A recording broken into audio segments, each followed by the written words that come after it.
Good morning. Good morning, फिर से good morning.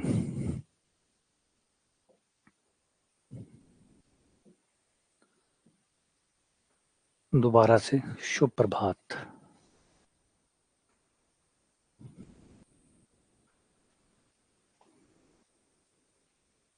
Radhe Radhe. जय श्री राम। हरे कृष्णा हरे कृष्णा।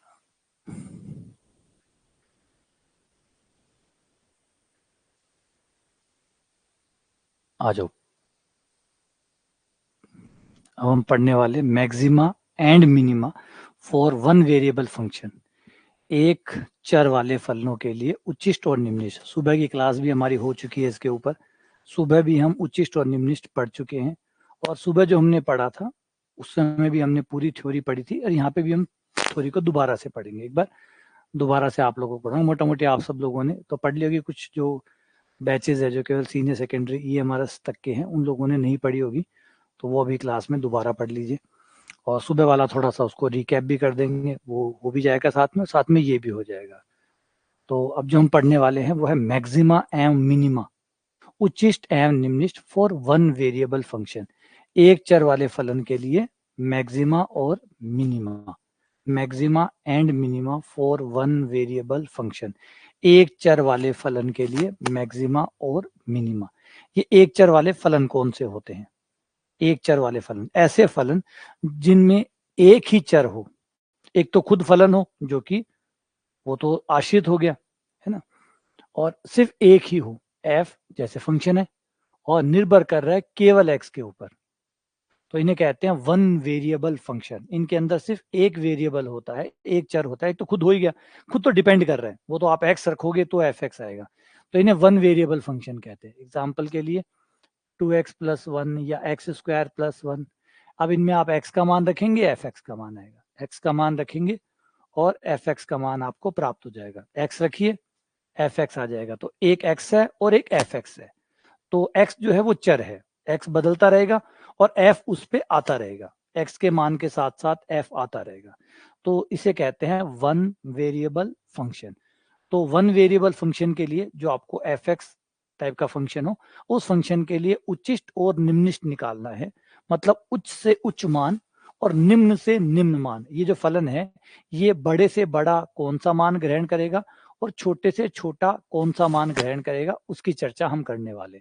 अधिक से अधिक और न्यून से न्यून, कम से कम कौन सा मान ग्रहण करेगा, उसी को हम पढ़ने वाले, समझने वाले हैं कि कोई फलन अपना अधिकतम और न्यूनतम कब ग्रहण करेगा और कितना ग्रहण करेगा, है ना। इसके दो पार्ट है। एक है वन वेरिएबल फंक्शन, जिसमें आपका फंक्शन सिर्फ एक वेरिएबल का होता है, ये सीनियर सेकेंडरी का लेवल का टॉपिक है। और एक होता है दो वेरिएबल फंक्शन, जब एफ जो है वो दो चीजों पे डिपेंड करता है, एक्स और वाई पे, तो टू वेरिएबल फंक्शन हो जाता है, जो आपका कॉलेज के अंदर है, जो ग्रेजुएशन में, जो सुबह आज हमने पढ़ा। टू वेरिएबल फंक्शन, यहाँ पे पढ़ेंगे वन वेरिएबल फंक्शन। ठीक है, आ जाओ। पहले हम इस आइडिया को थोड़ा सा समझते हैं कि हमारा मैक्सिमा मिनिमा जो होगा वो क्या होगा, है ना। पहली बात तो मैक्सिमा मिनिमा जो हम पढ़ेंगे, उनका अर्थ जो है, मैक्सिमा मिनिमा जो है, जिसे हम उच्चिष्ट और निम्निष्ट बोलते हैं,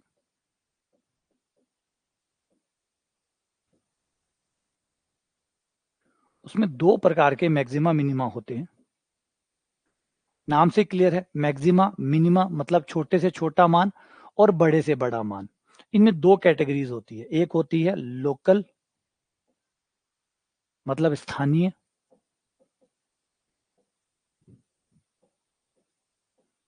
और दूसरा होता है ग्लोबल, यानी व्यापक।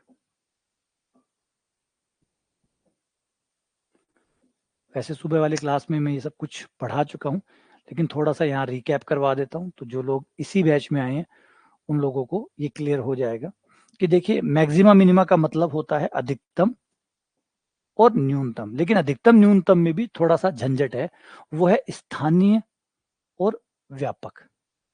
मैक्सिमा मिनिमा एक स्थानीय होता है और एक व्यापक होता है। जैसे कि एग्जांपल दिया मैंने सुबह, और वो बार बार भी देता रहता हूँ। जैसे एक मोहल्ला है आपका, आपके मोहल्ले में या आपका गांव के अंदर आपका सबसे अमीर आदमी, जो सबसे ज्यादा पैसे कमाता है साल भर के अंदर, वो व्यक्ति कौन है? तो आपके मोहल्ले का सबसे अमीर आदमी एक होगा। दूसरे मोहल्ले में जाएंगे, उसका भी एक अमीर आदमी होगा। तीसरे मोहल्ले में जाएंगे, वहां पे भी एक अमीर आदमी होगा जो उन पूरे मोहल्ले के सबके आंकड़े आपने इकट्ठे कर लिए और पता किया कि सबसे ज्यादा पैसा कौन कमाता है। आपके मोहल्ले का एक अमीर हो गया सबसे अमीर, आपके मोहल्ले के हिसाब से सबसे अमीर, एक दूसरे वाले मोहल्ले का सबसे अमीर, और एक तीसरे मोहल्ले का सबसे अमीर, एक चौथे मोहल्ले का सबसे अमीर। ऐसे ही गरीब, आपके मोहल्ले का सबसे गरीब व्यक्ति जो सबसे कम आय अर्जित कर पाता है, दूसरे मोहल्ले का सबसे गरीब व्यक्ति, तीसरे मोहल्ले का, चौथे मोहल्ले का। तो इसे स्थानीय अधिकतम न्यूनतम कहते हैं। मेरे मोहल्ले का गरीब और अमीर, सबसे अमीर और सबसे गरीब होंगे, दूसरे मोहल्ले के अपने गरीब अमीर होंगे, तीसरे मोहल्ले के अपने गरीब अमीर होंगे, चौथे मोहल्ले के अपने होंगे, पांचवें के अपने होंगे, हर मोहल्ले के अपने गरीब अमीर होंगे। तो स्थानीय, इन्हें स्थानीय अधिकतम और न्यूनतम कहते हैं। तो हम जो मैक्सिमा मिनिमा जिसे बोलते हैं वो स्थानीय की बात होती है। तो हमारा जो कोर्स है उसमें मैक्सिमा और मिनिमा का अर्थ होता है स्थानीय मैक्सिमा और minima, local maxima, local minima. ठीक है। ग्लोबल क्या होता है? ग्लोबल होता है सारे मोहल्लों को मिला लो और पूरे ब्रह्मांड का सबसे अमीर आदमी निकालो, उसके जितने भी व्यक्ति हो सकते हैं सबको शामिल करो और फिर जो सबका सबसे अधिक है उसको निकालो, उसे कहते हैं ग्लोबल। लेकिन ग्लोबल हम कभी नहीं निकालते, ग्लोबल हम कभी नहीं निकालते। हमारा जो सिलेबस है वो लोकल, कई किताबें बहुत साफ तरीके से, साफ सुथरे तरीके से लिखती है लोकल मैक्सिमा मिनिमा, वो एकदम सही लिखती है। जैसे भी इस डायग्राम को देखिए, लोकल मैक्सिमा लोकल मिनिमा लिखा हुआ है, ये सही वर्डिंग है। सही वर्ड मैक्सिमा मिनिमा नहीं है, सही वर्ड है local maxima local minima. Actually maxima minima के दो पार्ट होते हैं, उसमें से ग्लोबल आप कभी निकालते ही नहीं है। कोई यदा कदा कोई स्पेशल केस होता है, खास पूछा जाता है तो आप बात करते हैं, वरना ज्यादातर आप जिसकी बात करते हैं, जब आप मैक्सिमा या मिनिमा वर्ड यूज करते हैं तो उसका मतलब होता है local maxima local minima. Maxima minima के अंदर साइलेंट वर्ड है लोकल। आप मैक्सिमा मिनिमा जो निकाल रहे हैं वो लोकल वाला निकाल रहे हैं, और हमारा जो अवकलन वाला तरीका है वो भी आपको लोकल वाला ही मैक्सिमा मिनिमा देता है। व्यापक वाले का कोई तरीका हमारे पास डायरेक्ट नहीं है अवकलन की सहायता से। और तरीके हैं जो अभी बताऊंगा कि कैसे काम करता है, कैसे आप ग्लोबल निकाल सकते हैं।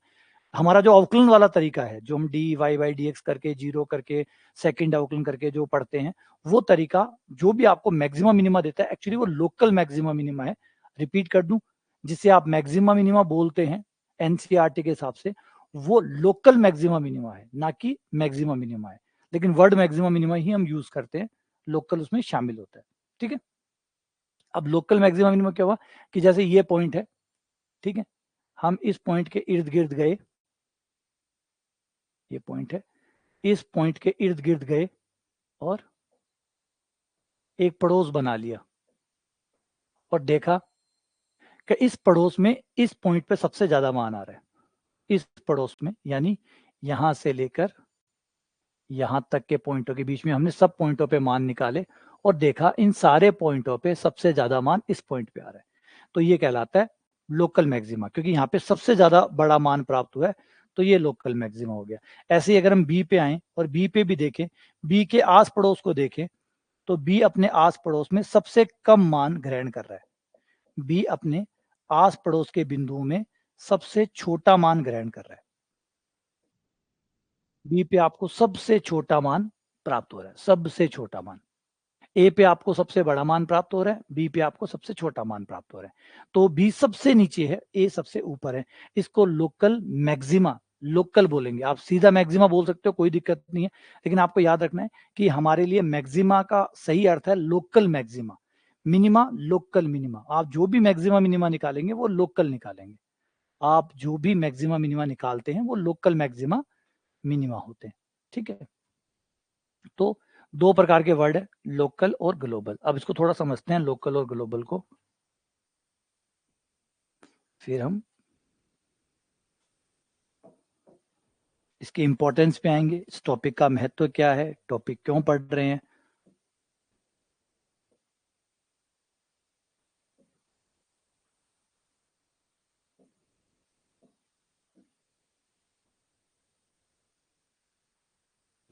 जैसे इस ग्राफ को ले लो, ठीक है। इस ग्राफ के अंदर कई जगह ऐसी है जहां पे आपको मैक्सिमा और मिनिमा मिलता है। A point, B point, C point, D point. तो इन पॉइंटों पे देखोगे तो ए जो है आसपास पड़ोस की बात हो रही है, पूरे ग्राफ की चर्चा नहीं होती है।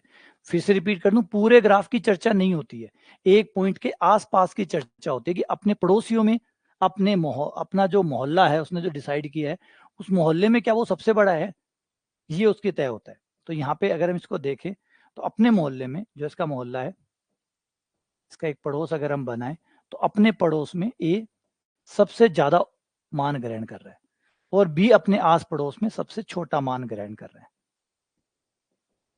और सी जो है वो अपने पड़ोस में सबसे बड़ा मान ग्रहण कर रहा है, डी अपने पड़ोस में सबसे छोटा मान ग्रहण कर रहा है।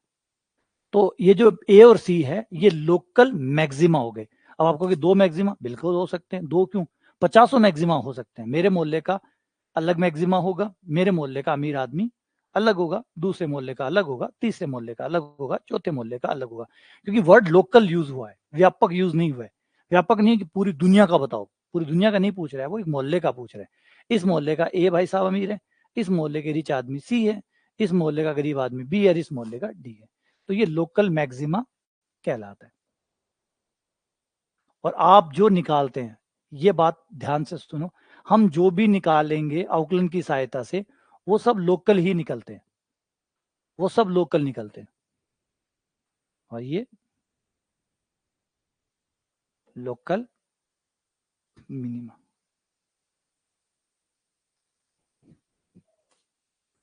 ठीक है, अब लोकल को ग्लोबल में कैसे बदला जाता है ना, लोकल फॉर वोकल, है ना, वोकल फॉर लोकल। तो अगर आप जो लोकल है उसके लिए वोकल बन जाएंगे तो फिर वो ग्लोबल हो जाएगा। तो आपको क्या करना है, आपको इस ग्राफ के एंड पॉइंट्स जो हैं, अगर एंड पॉइंट है अगर, तो वो एंड पॉइंट ले लो। और कई ग्राफों में हम ग्लोबल में इंटरेस्टेड भी नहीं होते एक्चुअली। नॉर्मली ग्राफ क्या होता है, चलता रहता है चलता रहता है चलता रहता है। अब वो चलता रहता है, उन ग्राफों में मैक्सिमा मिनिमा होता ही नहीं है, ग्लोबल वाला तो कुछ होगा ही नहीं, क्योंकि बढ़े जा रहा है बढ़े जा रहा है। अब पहले तो इस ग्राफ को शांत कराओ, शांत कराओ मतलब उसको रोको कि भाई तो कहीं रुक, कहीं ठहर। तो हमने कह लिया भाई यहाँ पे ठहर जा, यहाँ पे ठहरा दिया, यहाँ रोक दिया, और इधर से यहाँ रोक दिया। तो पहले एक बार इसको रोको, क्योंकि रुकेगा नहीं, रुकेगा तो चलता जाएगा, और चलता जाएगा तो भाई मैक्सिमा मिनिमा निकालना असंभव है ना। इसलिए हम ग्लोबल पे ज्यादा इंटरेस्ट नहीं लेते। अब हम क्या करेंगे, ये जो पॉइंट्स है, जो मैक्सिमा वाले पॉइंट्स है जितने भी, उन पॉइंटों को ले लो और ये किनारे वाले पॉइंट और शामिल कर लो, और फिर देखो इनमें से सबसे बड़ा मान किस पे आ रहा है। जैसे ए ले लिया, सी ले लिया, वो ले लिया, और एक ये ले लिया, इसका नाम मैं रख लेता हूं ई और एफ, ई पॉइंट एफ पॉइंट। ये जो किनारे वाले पॉइंट है ये ले लो, और मैक्सिमा वाले पॉइंट जो बीच में लोकल मैक्सिमा आया वो ले लो, और इनमें से देखो किस पे सबसे बड़ा मान आ रहा है, वो ग्लोबल बन जाएगा। इस ग्राफ के लिए ग्लोबल हो गया, ये ग्राफ इतना ही है, इतना ही ग्राफ है, तो इस ग्राफ के लिए इन चार में से कोई ना कोई ग्लोबल होगा, इन चार में से ही कोई ग्लोबल होगा। अब आप कहोगे कि सर ये तो नीचे है, ये क्यों ले रहे हो भाई, यहाँ हमें कैसे पता चलेगा कि ये नीचे है, हमें कैसे पता चलेगा कि ये नीचे है या ऊपर है। तो हमें दोनों ही एंड पॉइंट लेने, दिक्कत कोई नहीं है, आप ले लो, बाद में अपने आप ही पता चल जाएगा। जब मैक्सिमा निकालोगे तो ये तो छोटा है तो छोटा ही देगा, तो अपने आप आउट हो जाएगा गेम से, टेंशन करने की जरूरत ही नहीं है। हमें एग्जैक्टली नहीं पता होगा कि ई नीचे है कि ई ऊपर है ना, इसलिए हम ई को भी लेंगे और एफ को भी लेंगे, और बीच में जो मैक्सिमम मैक्सिमम वाले पॉइंट है वो भी लेंगे, और इन सबको लेके चारों को, चार या पांच जितने भी हैं इन सबको लेंगे। मतलब यूं समझो कि जो बीच में लोकल मैक्सिमा है वो लेंगे, प्लस कॉर्नर्स लेंगे, कॉर्नर और बीच में जो मैक्सिमा के पॉइंट है वो सब लेके, फिर उनमें से जो सबसे बड़ा आंसर देगा वो ग्लोबल मैक्सिमा होगा, ग्लोबल, है ना। तो ग्लोबल आप कैसे निकालेंगे,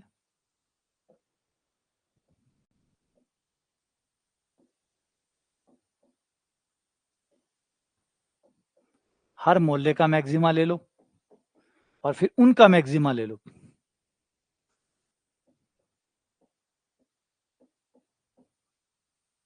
आपका जो लोकल है, जो लोकल मैक्सिमा है वो ले लो, और एंड पॉइंट ले लो, जो किनारे हैं वो ले लो, और फिर उनमें से जो सबसे बड़ा है, उनमें से जो सबसे बड़ा है वो ग्लोबल है। ऐसे ही मिनिमा का केस है, ग्लोबल मिनिमा का।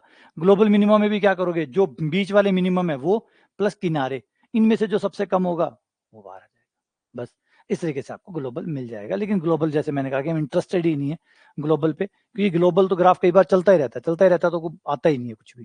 वो चलता ही जा रहा है, चलता ही जा रहा है, तो कहाँ से निकलेगा। लेकिन फिर भी मान लो इन फ्यूचर कभी पूछ ले कि पूरे इंटरवल के ऊपर ग्लोबल मैक्सिमा या ग्लोबल मिनिमा क्या है, तो फिर वही करना है, किनारे बीच में जो मैक्सिमा, लोकल मैक्सिमा मिनिमा है वो निकाल लो, लोकल मैक्सिमा मिनिमा निकाल के फिर किनारे शामिल करते हुए जो लोकल वाले मैक्सिमा है तो लोकल वाले मैक्सिमा प्लस किनारे लेके देखो इनमें सबसे बड़ा मान कौन दे रहा है, वो ग्लोबल हो गया। ऐसे ही बीच वाले जो मिनिमा दे रहे हैं वो मिनिमा प्लस कॉर्नर्स लेकर मिनिमा पता कर लो, तो ये ग्लोबल मैक्सिमा मिनिमा बन जाएगा। ठीक है, तो फिलहाल हम ग्लोबल नहीं की बात नहीं करके लोकल की बात ही करेंगे, लोकल मैक्सिमा और मिनिमा।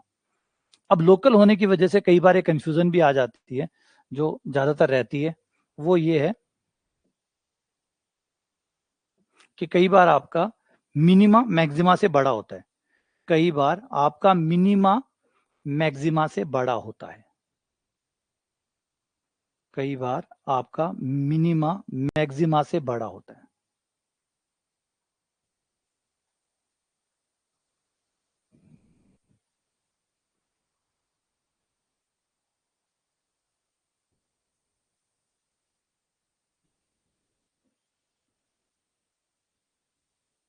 ये लो, जैसे इस ग्राफ को देखो, इस ग्राफ में आपका पॉइंट ऑफ मिनिमा और पॉइंट ऑफ मैक्सिमा, ये हो गया लोकल मैक्सिमा, ये हो गया लोकल मैक्सिमा। ठीक है, ये दोनों पॉइंट आपके लोकल मैक्सिमा के हो गए, क्योंकि इन पॉइंट्स के ऊपर आपको इनके आस पड़ोस के हिसाब से सबसे बड़े मान इन पॉइंट्स पे मिल रहे हैं। ए पॉइंट पर आपको उसके आस पड़ोस के हिसाब से सबसे बड़ा मान, और बी पे भी उसके आस पड़ोस से कंपेयर करने के हिसाब से सबसे बड़ा मान मिल रहा है, तो ए और बी आपके मैक्सिमा हो गए। ठीक है, लोकल मैक्सिमा, लोकल। और ऐसे ही अगर आप सी और डी को देखें तो सी और डी आपके मिनिमा हो गए, सी आपका मिनिमा है, डी आपका मिनिमा है, सी और डी ये मिनिमा है। लेकिन कमाल की बात यह है कि ये जो मिनिमा है सी और डी, जो लोकल मिनिमा है, वो डी जो है वो मिनिमा है, लेकिन फिर भी मैक्सिमा है, ए से बड़ा है, डी ए से बड़ा है। देखो, सपोज करो डी की वैल्यू 2500 है, डी पे जो आंसर आ रहा है वो 2500 है, और ए पे जो आंसर आ रहा है वो 2000 है, तो ए मैक्सिमा है, ए मैक्सिमा है, ए मैक्सिमा है, और डी मिनिमा है, लेकिन फिर भी मिनिमा की वैल्यू मैक्सिमा से बड़ी है। हो सकता है ऐसा, बिल्कुल संभव है। नॉर्मली देखो, अगर मान लो कोई इलाका है जो गरीब इलाका है, उस गरीब इलाके का सबसे अमीर आदमी, सबसे अमीर आदमी, और वही आप शहर में किसी हिस्से में ऐसे जाएं जो पोश इलाका है, जहाँ पे ज्यादा रिच टाइप के आदमी रहते हो, उस इलाके में जाके आप न्यूनतम निकालिए, उसका गरीब भी जो होगा, उस पोश इलाके का जो गरीब होगा, उनके हिसाब से गरीब एक्चुअली वो गरीब नहीं है। गरीब की परिभाषा भी बदल जाती है, कंपेरेटिव, कंपेरेटिव लेके बिगड़ जाती है। जैसे मोर फॉर एग्जांपल कि अगर मान लीजिए कोई रिच इलाका है, वहाँ पे महंगी गाड़ियाँ होंगी, तो रोल्स रॉयल होंगी, ठीक है, क्या क्या कहते हैं उसको, रोल्स रॉयल है, लुम्बागनी है, और मर्सिडीज है, बेंज है, लैंड रोवर है, अगर ये गाड़ियाँ जहाँ है, वहाँ पे कोई अगर फॉर्च्यूनर लेके बैठा है तो गरीब कहलाएगा। बोले यार क्या गरीब, 40 लाख 50 लाख की गाड़ी लेके बैठा है, यहाँ 2-2 करोड़ की गाड़ियां लेके बैठे हैं, तो वहाँ फॉर्च्यूनर वाले को गरीबी फील होगी। क्यों? क्योंकि लोग 2-2 करोड़ 3-3 करोड़ की गाड़ियां लेके बैठे हैं, तो फॉर्च्यूनर वाला गरीब है। लेकिन वही अगर मेरे मोहल्ले में आ जाए, मेरे मोहल्ले में आ जाए और देखे, तो यहाँ पे तो फॉर्च्यूनर वाला हमें बहुत अमीर लगेगा कि भाई कितना अमीर है, कितना पैसा लेके बैठा है। तो प्रॉब्लम ये है कि उनका गरीब भी हमारे अमीर से काफी बड़ा होगा, काफी ऊपर होगा, क्योंकि हमारे यहाँ तो होंगे जो मारुति 800 या फिर ज्यादा से ज्यादा स्विफ्ट डिजायर, स्विफ्ट डिजायर पे जाके हमारा लेवल अप हो जाता है कि स्विफ्ट डिजायर रख रहा है, या तो स्विफ्ट डिजायर से थोड़ा सा ऊपर आ गया, एसयूवी खरीद ली उसने 17-18 लाख की या 20 लाख की, बस रिचेस्ट आदमी हमारा बन गया है। अब इससे ऊपर इस मोहल्ले का स्तर नहीं है। लेकिन वहां पे देखेंगे तो वहां आपको 50 लाख वाला सबसे गरीब मिलेगा। तो कई मोहल्लों का गरीब भी कई मोहल्लों के अमीर से अमीर होता है। वो लोकल है, इस वजह से, लोकलिटी की वजह से ऐसा हो रहा है। वो लोकलिटी अलग है, ये लोकेलिटी अलग है, वो मोहल्ला अलग है, ये मोहल्ला अलग है, तो उस मोहल्ले का न्यूनतम भी इस मोहल्ले के अधिकतम से बड़ा है। तो ये ध्यान रखिएगा कि ऐसा कोई नहीं है कई बार कि मिनिमा हमेशा छोटा होता है, जरूरी नहीं, मिनिमा हमेशा बड़ा भी हो सकता है, मैक्सिमा से भी बड़ा हो सकता है, ठीक है ना। तो यहाँ मैक्सिमा समझिए वो जो उस मोहल्ले के, इस मोहल्ले के हिसाब से तो यही सबसे बड़ा हो ना, इस मोहल्ले का तो सबसे अमीर आदमी हुआ ना, इस मोहल्ले का सबसे अमीर हुआ। जैसे कई बार आप सरकारी स्कूलों में पढ़ते हैं और उन स्कूलों में पढ़ते हैं जहाँ पे स्तर थोड़ा कम है, तो वहां अगर आप 60 भी बना लेते हैं तो आप वाह वाह होते हैं, 60 बना लिए, 60 बना लिए, क्यों? बाकी बच्चे पास ही नहीं हो रहे, बाकी बच्चे पास के लिए भी झंझट कर रहे हैं, संघर्ष चल रहा है, पास हो रहा है तो ग्रेस लग के पास हो रहा है, और फिर भी हो रहा है तो 45 से पास हो रहा है, वहां आपने 60 बनाए हैं, और वहां आपने 60 बनाए हैं तो आप तो राजा हैं, आप तो सबसे होशियार, सबसे शानदार, मतलब उन सब में कमाल के बच्चे आप ही हैं। और दूसरी स्कूल है जहाँ पे हर कोई 80% लेके बैठा है, न्यूनतम 80 लेके बैठा है, तो वहाँ पे 80 वाला अपने आप को सबसे कमजोर महसूस कर रहा है, यहाँ पे 60 वाला ही प्राउड फील कर रहा है, 60 लाया हूँ, स्कूल का नाम रोशन कर दिया, टीचर्स का नाम रोशन कर दिया, मोहल्ले का नाम रोशन कर दिया, 60 पे भी ढोल बज रहे हैं, वहां 80 वाला कोने में बैठ के रो रहा है, क्योंकि बाकी बच्चे सब ऊपर चले गए थे। इसलिए ये भी सही होता है कि हमेशा अपना एरिया चूज कर लो, नंबर वही रहने नंबर वही रहने हैं, इलाका सही चूज कर लो, किन लोगों में रहना है। अगर आप 70% वाले हो तो 80% वालों में कम ही रहो, 60 वालों में रहो तो राजा की तरह फीलिंग आती रहेगी हमेशा कि मैं होशियार हूँ, और वो कहते भी रहेंगे आपको, अरे यार तू तो सबसे होशियार है, तू तो निकाल लेगा, तू तो कर लेगा, तू तो हो जाएगा। और वहीं ऊपर चले गए तो निराशा हासिल आ जाएगी। और दोनों ही जरूरी है, दोनों ही जरूरी है। जब आपका सर चढ़ने लग जाए तो उन लोगों में चले जाओ, और जब आपका सर गिरने लग जाए, जब आप नकारात्मकता फील करें तो उनमें चले जाओ। तो ऐसे आपको बैलेंस बनाते रहो अपने आप का कि भाई ना तो आपको ज्यादा ऊपर फील आए ना ज्यादा नीचे फील आए। तो जब भी नीचे फील आए तो उस 60 वाले के पास चले जाओ, और जब ज्यादा अच्छा फील हो, ये मैं बहुत हूं, मैं तो शानदार हूं, तो फिर उसमें चले जाओ, थोड़ा घंटा 1 घंटा उसके साथ रहो, इतने में वो लो फील करा देगा, और ज्यादा लो फील होने लग जाए तो उसके पास चले जाओ, वो आपको हाई फील करा देगा। तो इस तरीके से अपने आप को आप जब चाहे थोड़ा ज्यादा कम हो आपका, उसको अपने आप को ठीक कर सकते हो। ऐसे 2 दोस्त ढूंढ लो जो एक आपसे ऊपर और एक आपसे नीचे हो, और दोनों के साथ टाइम बिताओ, तो आप एकदम सम स्थिति पे मैनेज हो जाओगे, है ना। तो ये है फायदा।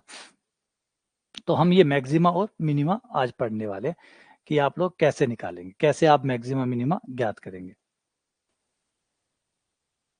तो अब इसे मैक्सिमा मिनिमा निकालने के लिए कि ये जो भी पॉइंट है, जो पॉइंट ऑफ मैक्सिमा हो चाहे पॉइंट ऑफ मिनिमा हो, इन्हें पॉइंट कहते हैं। ये जो एक्स के मान जिस पे ये घटना घटित हो रही है, ये जो एक्स का मान है इसे पॉइंट कहते हैं। पॉइंट ऑफ, यहाँ पे मैक्सिमा प्राप्त हो रहा है तो इसे कहेंगे पॉइंट ऑफ मैक्सिमा, मतलब उच्चिष्ट का बिंदु, पॉइंट ऑफ मैक्सिमा, उच्चिष्ट का बिंदु। यहाँ पे आपको उच्चिष्ट मिल रहा है, ये होगी वैल्यू ऑफ मैक्सिमा। इस बिंदु पे मैक्सिमा आया है और ये इतना आया है, ये उच्चिष्ट मान कहलाते हैं। वो उच्चिष्ट बिंदु, ये उच्चिष्ट मान, उस बिंदु पे ऐसा उच्चिष्ट आया है इसलिए उच्चिष्ट बिंदु, आया कितना है वो उच्चिष्ट मान।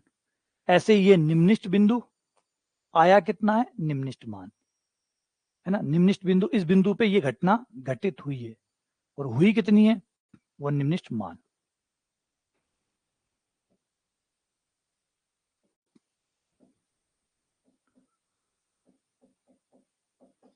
निम्निष्ट बिंदु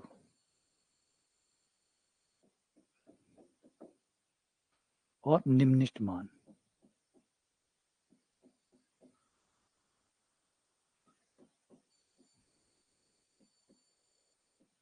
निम्निष्ट मान, निम्निष्ट बिंदु, ठीक है। और अगले बिंदु का अपना उच्चिष्ट निम्निष्ट होगा, फिर अपना उच्चिष्ट निम्निष्ट होगा, ऐसे होगा। अब इन सारे बिंदुओं में कुछ चीजें कमाल की है।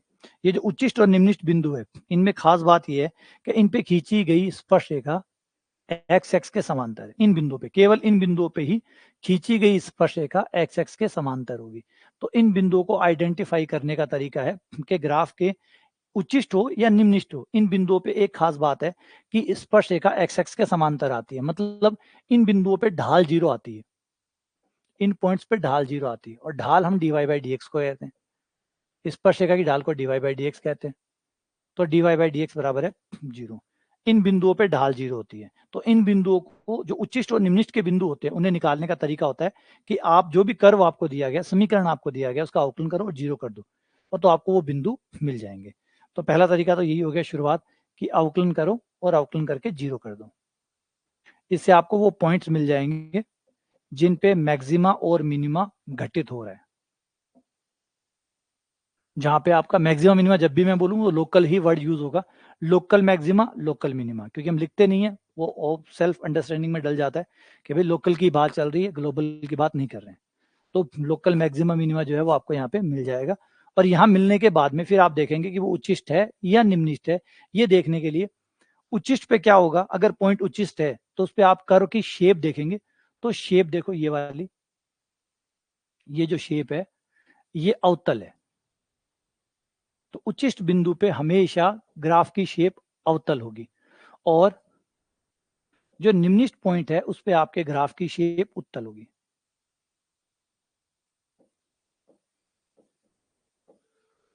निम्निष्ट पॉइंट पर ग्राफ की शेप उत्तल होगी और उच्चिष्ट पे अवतल होगी। और उत्तल की पहचान होती है कि उस पे अवकलन का मान, द्वितीय अवकलन का मान नेगेटिव होता है, सेकंड डेरिवेटिव नेगेटिव होता है, और उत्तल के अंदर सेकंड डेरिवेटिव पॉजिटिव होता है। तो इस तरीके से उच्चिष्ट निम्निष्ट का बाद में आप पता कर सकते हैं, बाद में आप पता कर सकते हैं। सेकंड डेरिवेटिव और निकालो, और सेकंड डेरिवेटिव क्या आता है, पॉजिटिव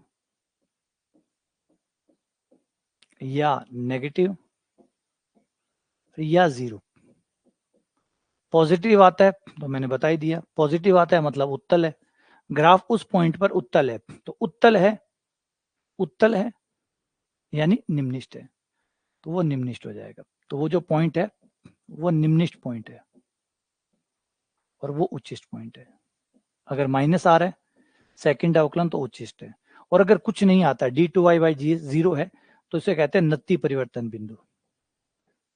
नत्ती परिवर्तन बिंदु, पॉइंट ऑफ इन्फ्लेक्शन।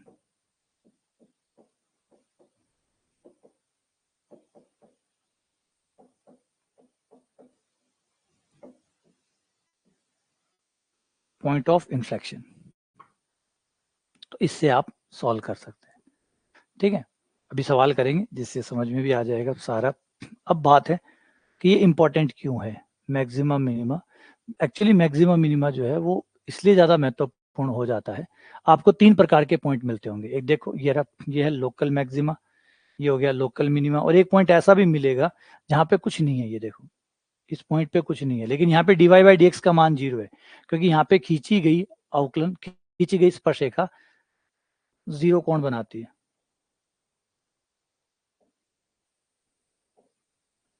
इस पॉइंट पे भी dy/dx का मान 0 है, लेकिन यहाँ ना तो मैक्सिमा है ना मिनिमा है, तो इसे पॉइंट ऑफ इन्फ्लेक्शन कहते हैं।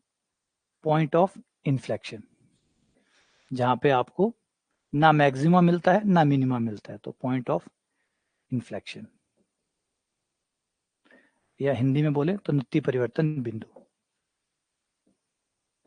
नत्ती परिवर्तन बिंदु।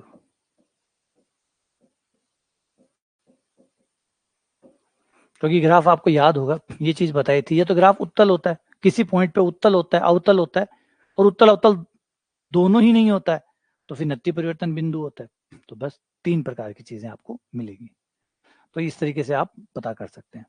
अब है कि इसका इंपॉर्टेंस क्या है, आप मैक्सिमम मिनिमम का रियल टाइम एप्लीकेशन क्या है। रियल टाइम एप्लीकेशन तो इतनी ज़्यादा है इसकी, क्योंकि आप हमेशा ये देखना चाहते हैं किसी चीज़ को बड़े से बड़ा कैसे किया जा सकता है, अधिक से अधिक कैसे किया जा सकता है, कम से कम कैसे किया जा सकता है। मान लीजिए आप ऊपर छत पे पानी की टंकी बनवा रहे हैं, तो आपका दिमाग यही रहेगा पानी की टंकी क्यों, आप अपने घर में कोई संदूक बना रहे हैं, आप अलमारी बना रहे हैं, आप कोई भी घर बना रहे हैं, तो आप कोशिश करेंगे कि एरिया तो उतना ही है, क्षेत्रफल उतना ही है। अब प्लॉट 30/60 का तो 30/60 का ही रहेगा प्लॉट आपका, और जो जगह है उतनी रहेगी, जगह तो कम ज्यादा नहीं हो सकती। अब आप सोचते हैं छोटी सी जगह है, या ये जो भी जगह है जितनी भी है, अब प्लॉट का साइज तो बढ़ नहीं सकता, वो तो उतना ही रहेगा। उसमें ज्यादा से ज्यादा स्पेस कैसे क्रिएट किया जाए, कैसे ज्यादा से ज्यादा कमरे बनाए जाए, कैसे ज्यादा से ज्यादा उसके अंदर चीजें रखी जाए, ज्यादा सामान आ सके, ये चीजें हमेशा फोकस करते हैं। ऐसे आप टंकी बनाते हैं ऊपर, तो आप सोचते हैं ऐसी टंकी लाओ जो जगह तो कम घेरे, पानी ज्यादा है, जगह तो कम घेरे, क्योंकि ज्यादा जगह घेरेगी तो फिर ज्यादा जगह देनी पड़ेगी उसको, तो कम से कम जगह घेरे और ज्यादा से ज्यादा पानी आए। तो ये हमेशा प्रवृत्ति रहती है। आप अलमारी बनवाते हैं या घर में कोई भी चीज बनाते हैं तो कोशिश यही रहती है कि जगह कम घेरे, सामान ज्यादा आए। मतलब क्षेत्रफल कम हो, आयतन ज्यादा हो, क्षेत्रफल कम, आयतन ज्यादा। तो ये किया जा सकता है क्या गणितीय रूप से? इसको कैसे समझा जाएगा गणितीय रूप से? किसी चीज को कम से कम के अंदर ज्यादा से ज्यादा कैसे बनाया जाए, यही हमारा मैक्सिमा और मिनिमा का आइडिया होता है कि कैसे मैक्सिमाइज और मिनिमाइज किया जा सकता है। और ये ब्रांच जो है रियल टाइम में हजारों हजारों इम्प्लीमेंटेशन इसके है कि भाई इससे आप अरबपति खरबपति भी बन सकते हैं अगर आप इसको सही ढंग से यूज करना सीख जाते हैं। तो ये ब्रांच वो है, अगर आप इसको प्रॉपरली यूज करना सीख जाते हैं और किसी से पूछते नहीं है कि इसको काम में कैसे लिया जाए, क्योंकि किसी को नहीं पता कि काम में कैसे लिया जाए। काम में लेना अगर आप सीख गए, आप इसका कोई तरीका ढूंढ लिया कि इसको मैं कैसे यूज करूं, तो फिर आप वो करोड़पति अरबपति बन जाएंगे। अगर आप मुझसे पूछोगे तो मैं खुद ही जान लूंगा, तो फिर मैं आपको क्यों बताऊंगा, फिर मैं खुद ही करोड़पति अरबपति बन जाऊंगा। छोटा सा एग्जाम्पल के लिए आप शेयर मार्केट का एग्जाम्पल देखो। ये शेयर मार्केट का ग्राफ है, एक महीने, एक दिन का, या 2 साल का, या 5 साल का। ये ग्राफ मैक्सिमा मिनिमा से भरा हुआ है। ये ग्राफ लोकल मैक्सिमा मिनिमा से भरा पड़ा है, दिख रहा है आपको? ये ग्राफ लोकल मैक्सिमा और मिनिमा से भरा पड़ा है, दिख रहा है आपको? सैकड़ों मैक्सिमा है, सैकड़ों मिनिमा है, सही है। और पता है हर मैक्सिमा मिनिमा आपको करोड़पति बना सकता है। हर एक मैक्सिमा मिनिमा आपको रातों रात करोड़पति बना सकते हैं अगर आपने प्रिडिक्ट कर लिया।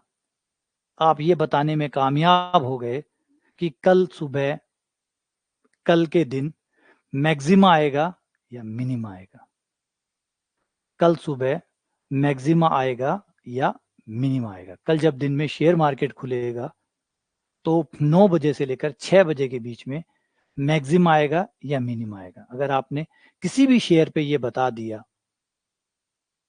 तो बस काम हो गया, ठीक है, और आप हाथों हाथ करोड़पति बन जाते हैं। देखिए दिक्कत नहीं है। अगर आप सोचे मिनिमा पे कैसे कमाएंगे, शेयर मार्केट में आप दोनों काम कर सकते हैं। शेयर मार्केट आपको शेयर्स बाय करके सेल करने की भी अनुमति देता है।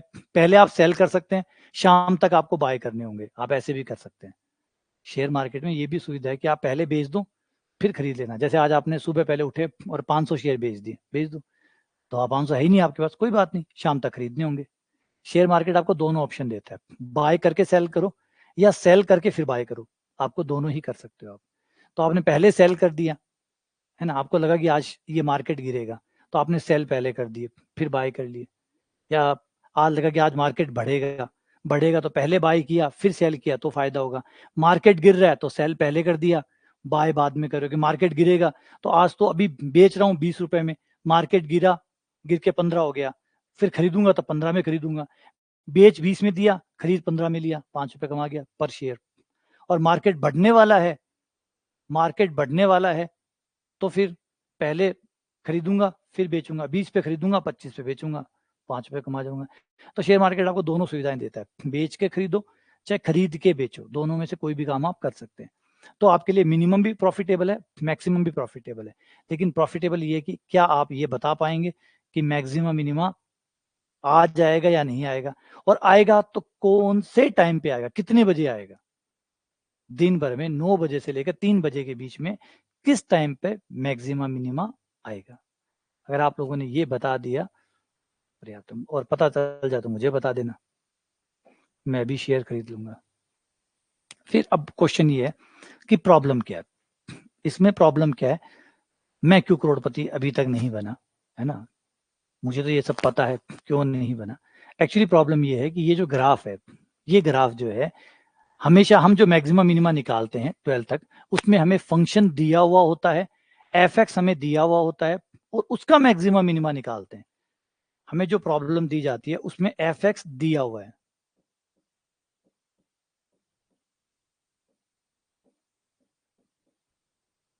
एफ एक्स आपको दिया है, ये आपको दिया है, और मैक्सिमा मिनिमा निकालना है।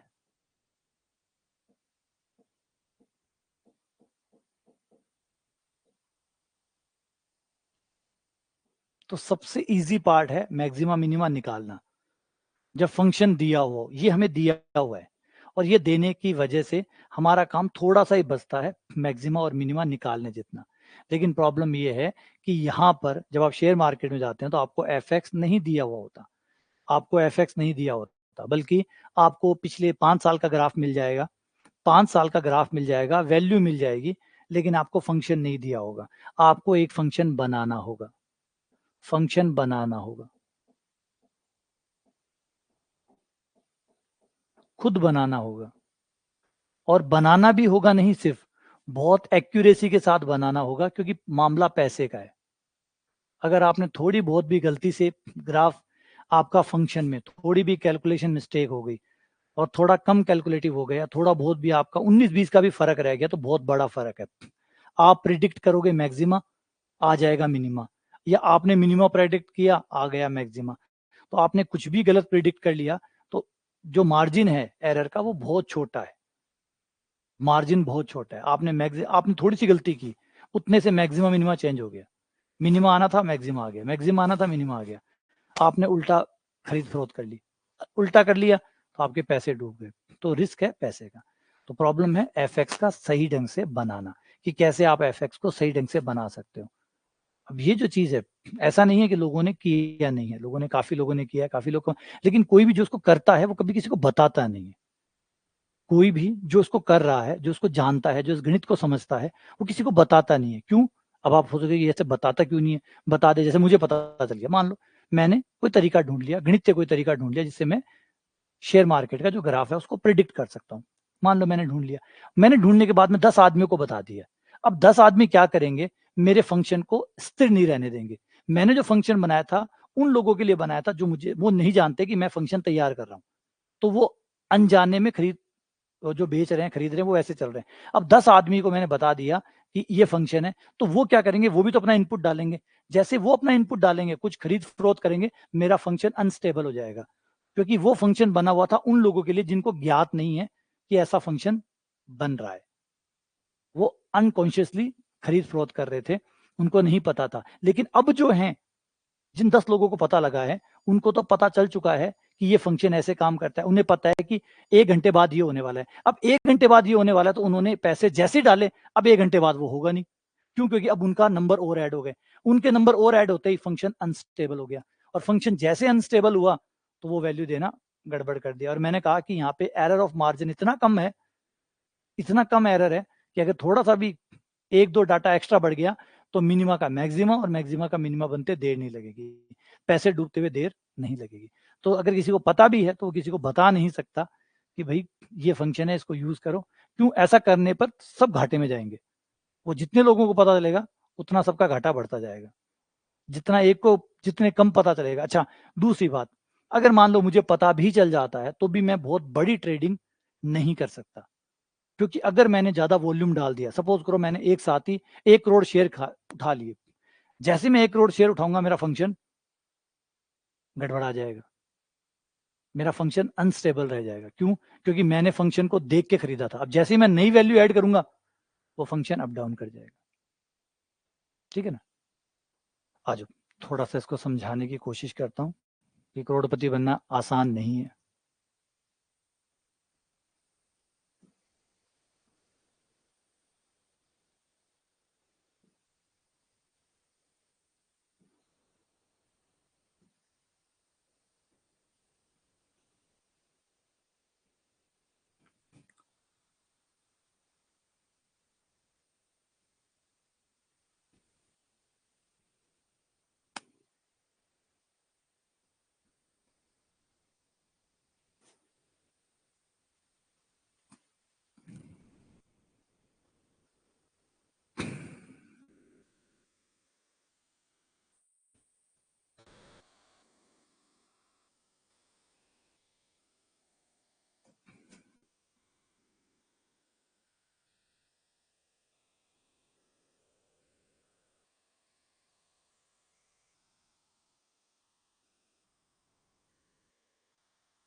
जैसे ये मान लो ये ग्राफ है, ठीक है, एक सिंपल सा ग्राफ ले रहा हूँ,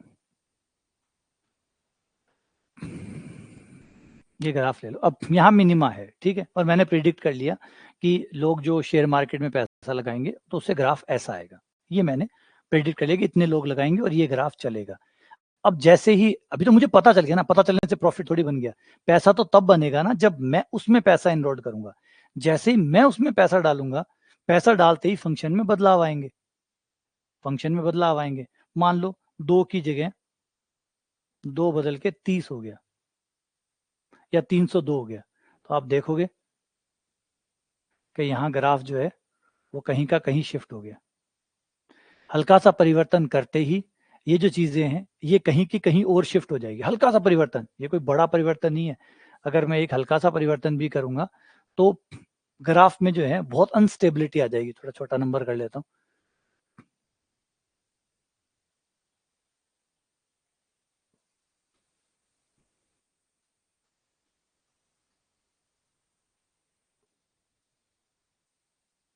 ये देखो, ये एरिया, इसमें 31 कर दूं।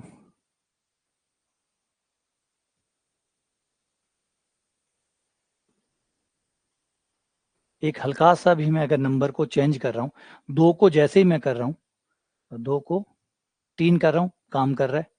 3 को 4 कर रहा हूँ, तब भी काम कर रहा है, लेकिन फिर भी चेंज हो रहा है। 5 कर रहा हूँ, 9 करूंगा या 10 करूंगा, तो इस ग्राफ में जो है ये चेंजेस आएंगे। और ये चेंजेस इतने नहीं है, ये तो मैं यहाँ कांस्टेंट में चेंज कर रहा हूँ, क्योंकि मेरे खरीद फरोख्त की वजह से पूरा फंक्शन चेंज होगा।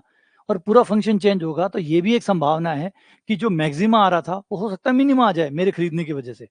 और मेरे खरीदने की वजह से हो सकता है उल्टा हो जाए, कुछ भी उल्टा हो जाए, मैक्सिमा का मिनिमा और मिनिमा का मैक्सिमा बन जाए।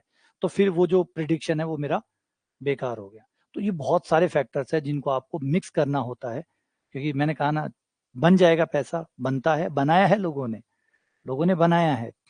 सब चीज़ों को जोड़ बाकी सारे सारे पार्ट्स जो हैं उनको सबको असेंबल करके अगर आप यूज़ करते हैं तो पैसा बनता है, और बनाया है तभी बनता है, ऐसे तो बनता ही नहीं है।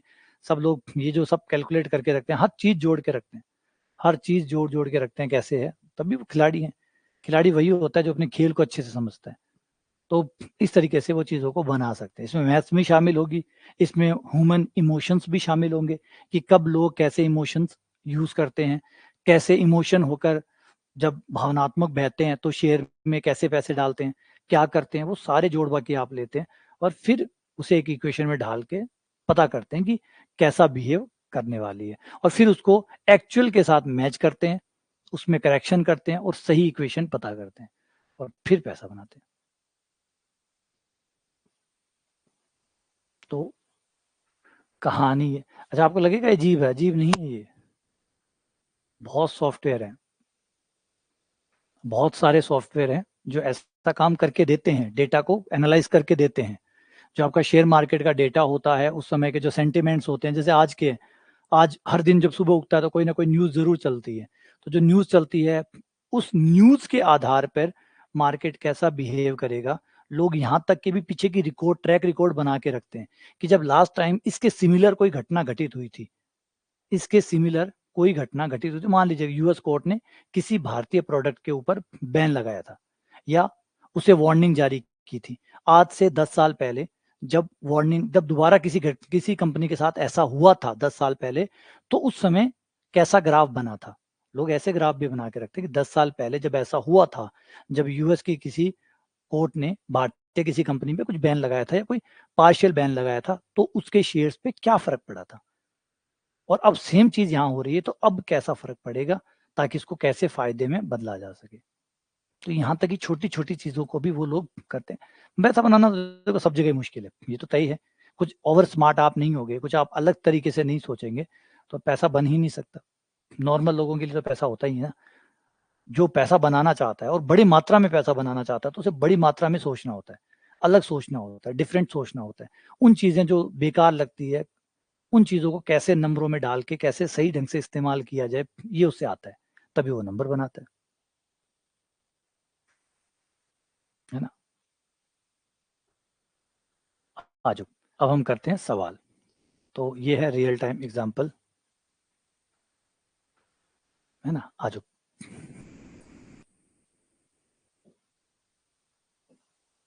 One 31। If x is real, अगर x रियल है तो minimum value of this function, इस फंक्शन का न्यूनतम मान क्या होगा। और जब भी मिनिमम मैक्सिमम चल रहा हो तो वही लोकल की बात ही चल रही है, मिनिमम न्यूनतम मान।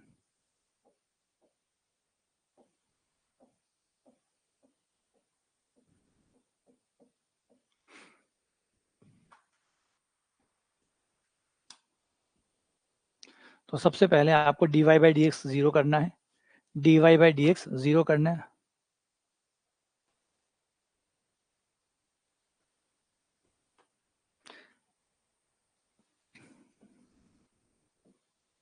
पढ़ाने का पैसे से कोई लेना देना नहीं है।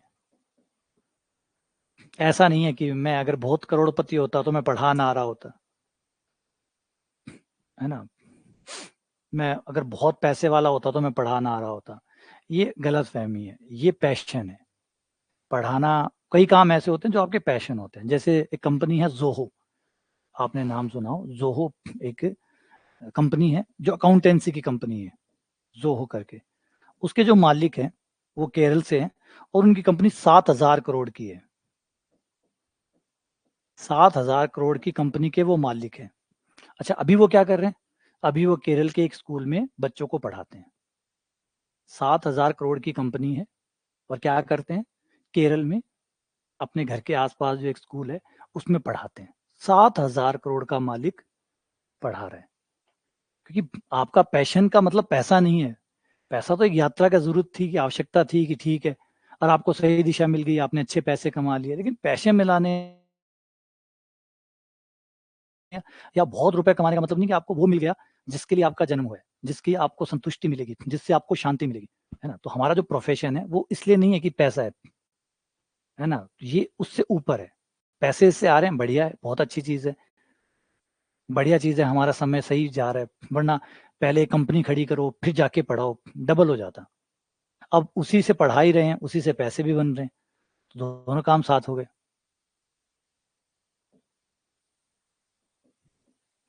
तो x square minus 8x plus 17 का न्यूनतम मान ज्ञात करिए। तो न्यूनतम मान ज्ञात करोगे, इसे आप y मान लो।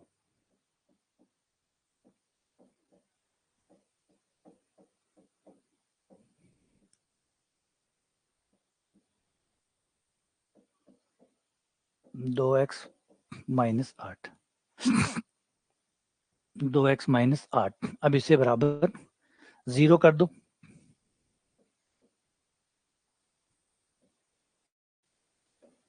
इससे आपको x के मान मिल जाएंगे।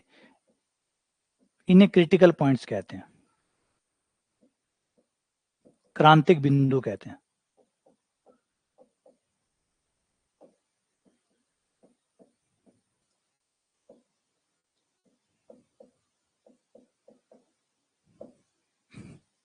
क्रांतिक बिंदु, dy बाई डी एक्स बराबर 0 कर दिया, x का मान निकाल लिया, पुनः अवकलन करके ये पता किया कि ये क्या है। सेकंड अवकलन करने पर d2y by d x square आपके पास 2 आ गया, जो कि प्लस का है, और प्लस का आया इसका मतलब निम्नलिखित है।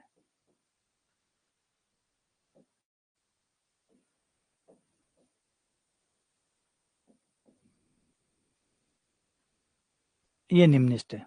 तो आपका पॉइंट x बराबर 4 जो है वो निम्नलिखित पॉइंट है। तो x बराबर 4। अच्छा, न्यूनतम वैल्यू पूछी है, तो वैल्यू तो हमें निकालनी पड़ेगी क्योंकि ये तो बिंदु आया है, ये तो बिंदु आया है। अब y की मिनिमम वैल्यू निकाल लो। x बराबर 4,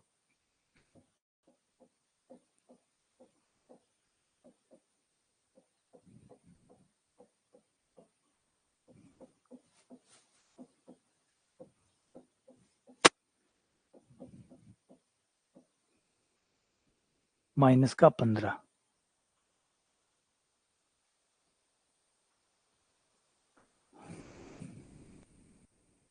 अच्छा 17 है ये साथ में, 33 और 33 का एक आ गया, तो मिनिमम वैल्यू आ गई 1। ठीक है, तो ऐसे आपको एक बार अवकलन करना है, 0 रखना है, दोबारा अवकलन करना है और फिर उच्चिष्ट निम्निष्ट में से जो भी है वो पता करके उसे रख दो और सॉल्व कर लो। अगला question, the maximum value of this function 0 से लेकर 2 के बीच में x का मान लेना है और बताना है कि इसकी मैक्सिमम वैल्यू क्या है। मैक्सिमम वैल्यू क्या है? Maximum value of x 1 minus x का स्क्वायर की, इन्हें स्टेशनरी पॉइंट भी कहते हैं। जो क्रिटिकल पॉइंट होते हैं उन्हें स्टेशनरी पॉइंट भी कहते हैं।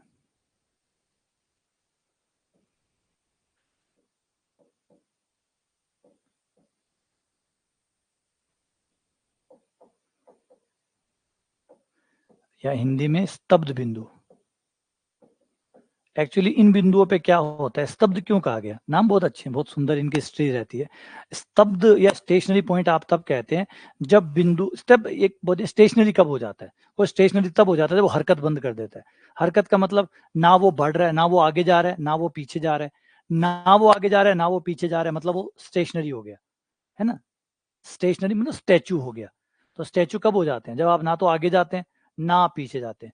तो ये जो हमारे मैक्सिमा और मिनिमा के पॉइंट होंगे, यहाँ पे आके एक बार आप रुक जाओगे, एक बार आप रुक जाओगे, बढ़ रहे थे, अब ना तो आप बढ़ रहे हैं ना आप घट रहे हैं, एक बार के लिए आप ठहर गए, तो इसलिए स्टेशनरी पॉइंट कहते हैं। क्योंकि जहां पे dy by d x zero होगा वहां पे आपके अवकलन का मान जीरो होगा। अवकलन का मान जीरो होगा, इसका मतलब ना आप वृद्धि कर रहे हैं ना आप ह्रास कर रहे हैं, ना तो आप बढ़ रहे हैं और ना ही आप घट रहे हैं, मतलब स्टैचू बन गए, स्टेशनरी हो गए। देखो गौर करो, ये देखो ये रहा। इन पॉइंट पे क्या हो रहा है? इस पॉइंट पे ना तो आप घट रहे हैं ना आप बढ़ रहे हैं। क्यों? क्योंकि इससे पहले आप बढ़ रहे थे, बढ़ रहे थे, बढ़ रहे थे, बढ़ रहे थे, इसके बाद में आप घट रहे हैं, घट रहे हैं, घट रहे हैं। तो फिर यहाँ पे क्या हो रहा है? यहाँ पे क्या हो रहा है? यहाँ पे कुछ नहीं हो रहा, ना यहाँ पे घट रहे हैं ना बढ़ रहे हैं, थोड़ी देर के लिए आराम कर रहे हैं। यहाँ पे थोड़ी देर के लिए आप आराम कर रहे हैं, तो वो पॉइंट इन्हें स्टेशनरी पॉइंट कहते हैं। यहाँ पे थोड़ी देर के लिए रेस्ट कर रहा है बंदा। अब मान लो किसी की रैंक 1 आ गई, अब रैंक 1 आने के बाद में कंपटीशन कुछ देर के लिए तो खत्म हो गया ना। आपने आईआईटी का एग्जाम दिया और आईआईटी में आपकी रैंक 1 आ गई। अब एक बार के लिए तो खत्म तो जिंदगी में कभी खत्म नहीं होता, लेकिन एक बार तो खत्म हो गया कि चलो आईआईटी में टॉप रैंक ले लिया, कोई कंपटीशन नहीं है।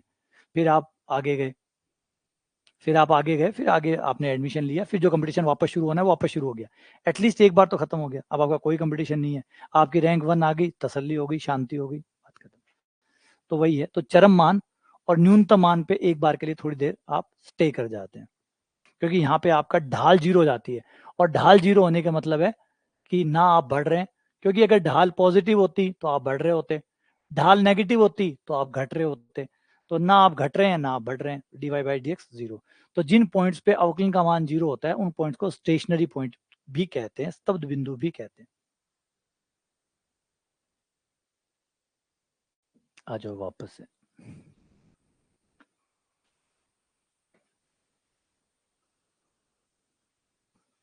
x 1 माइनस एक्स का होल स्क्वायर और 0 से लेकर 2 के बीच में।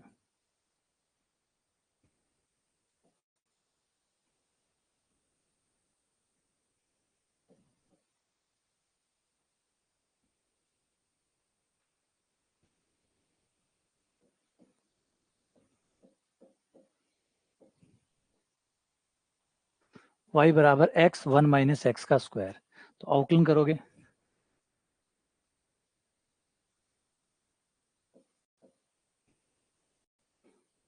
x का मान 1, 1 माइनस एक्स का स्क्वायर, 2 आगे 1 माइनस एक्स, 1 का 0, x का 1, 1 माइनस एक्स कॉमन,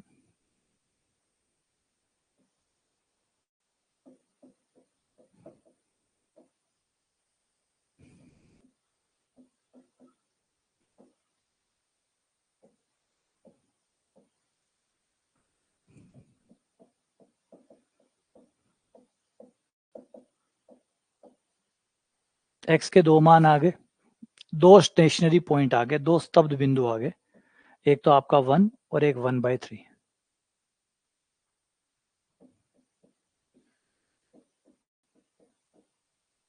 और दोनों ही अंतराल में है। डन। कोई प्रॉब्लम नहीं है, दोनों के दोनों ही अंतराल में है, अच्छी बात है। दोनों ही आपके अंतराल के भीतर है, एक भी भीतर है और 1/3 भी भीतर है, ठीक है। पुनः अवकलन करने पर, दोबारा अवकलन करने पर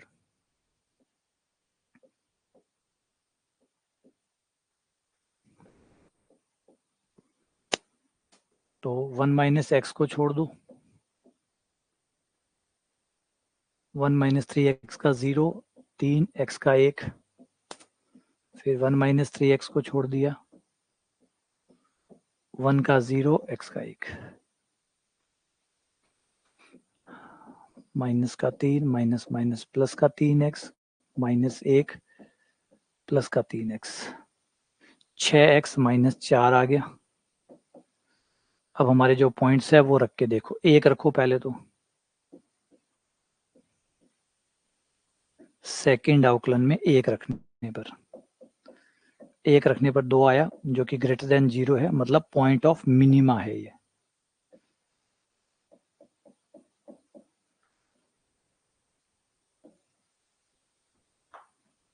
second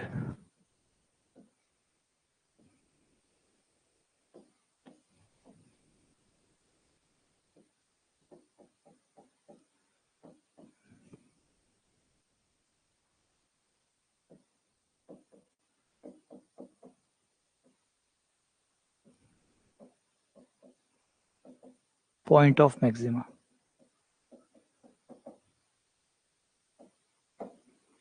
point of maxima.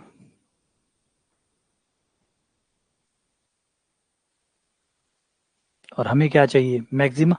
Maxima value 1/3 रखना होगा, 1/3 जो है वो इसमें डाल दो,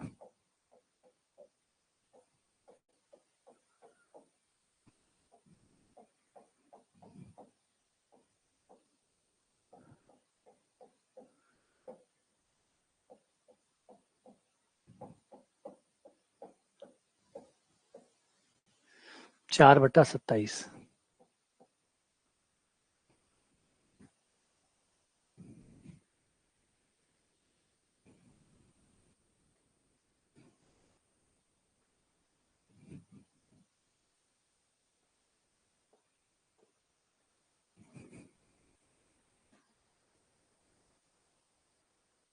एक पत्थर जो है वो फेंका गया है और वो इस नियम से पत्थर जा रहा है। एक पत्थर है जिसको ऊपर की ओर फेंका गया है, पहले हिंदी सुन लो एक बार। एक पत्थर है जो फेंका गया है वर्टिकली अपवार्ड, मतलब ऊपर की तरफ, वर्टिकली मतलब ऊपर, अपवार्ड मतलब ऊर्ध्वाधर ऊपर की ओर, वर्टिकली ऊर्ध्वाधर, अपवार्ड ऊपर की ओर फेंका गया है और इस इक्वेशन से वो जा रहा है। ये तो ऊंचाई है s और ये है समय t, इसके साथ जा रहा है। तो बताओ कितना समय लगेगा उसे मैक्सिमम हाइट तक पहुंचने में, अधिकतम ऊंचाई पर वो कितने समय में पहुंच जाएगा।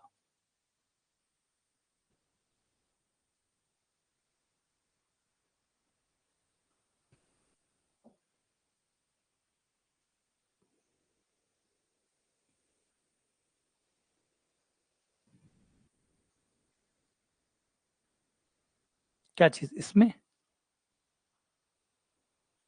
ठीक तो है।